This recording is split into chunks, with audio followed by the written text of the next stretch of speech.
ত্রয়োদশ জাতীয় সংসদ নির্বাচনকে সামনে রেখে রাজনৈতিক দল ও প্রার্থীর আচরণ বিধিমালা 2025 চূড়ান্ত করেছে নির্বাচন কমিশন। নির্বাচনী প্রচারণে পোস্টার বাদ দিয়ে অন্তর্ভুক্ত করা হয়েছে বিলবোর্ড। অস্ত্রের সংজ্ঞায় যুক্ত করা হয়েছে দেশীয় অস্ত্র। প্রচারে যেতে পারবেন না উপদেষ্টারা। বিস্তারিত ফারজানা আক্তারের প্রতিবেদনে। ত্রয়োদশ জাতীয় সংসদ নির্বাচনকে সামনে রেখে রাজনৈতিক দল ও প্রার্থীর আচরণ বিধিমালা 2025 চূড়ান্ত করেছে নির্বাচন কমিশন। বৃহস্পতিবার সপ্তম কমিশন সভায় এর অনুমোদন দেওয়া হয়।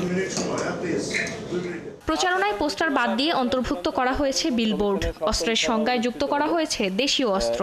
জমা দিতে হবে দলীয় অঙ্গীকারনামা। আচরণ বিধি লঙ্ঘনে জরিমানা হবে 1.5 লাখ টাকা পর্যন্ত। থাকছে সরকারি সম্পদ ব্যবহারের নিষেধাজ্ঞাও। পোস্টার ব্যবহার বাদ করার ব্যাপারে যেটা একটা সংস্কার কমিশনেরও একটা প্রস্তাব ছিল, আমরাও একমত হয়েছি। ফেস্টুন, প্রতিদ্বন্দ্বী প্রার্থী ইত্যাদিগুলোকে নতুনভাবে সংজ্ঞায়িত করা হয়েছে।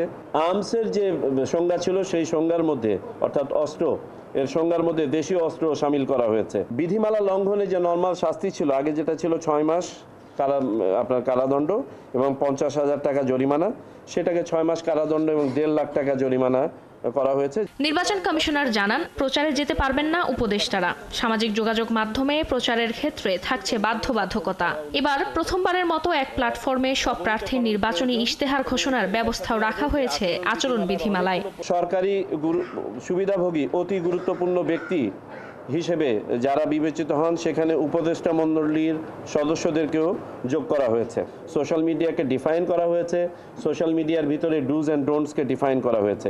কমন প্ল্যাটফর্ম বলতে আমাদের যে রিটার্নিং অফিসাররা আছে, তারা আপনার যে আসন আছে সেই আসনে সব কজন প্রতিদ্বন্দ্বী প্রার্থীকে নিয়ে একটি প্ল্যাটফর্ম থেকে একদিনে তাদের ইস্তেহার বা ঘোষণাপত্রগুলো পাঠ করার ব্যবস্থা করবে। শব্দের মাত্রা 60 ডেসিবেল ও পরিবেশ বান্ধব সরঞ্জাম ব্যবহারের নির্দেশও থাকবে বিধিমালায়। শিক্ষা প্রতিষ্ঠানের পরিচালনা পর্ষদে থেকে কেউ নির্বাচনে প্রার্থী হতে পারবেন না। তবে মনে রাখতে হবে যে আচরণ বিধিমালার অনেকগুলো পরিবর্তন বা সংশোধন। ফারজানা আক্তার, 71, ঢাকা।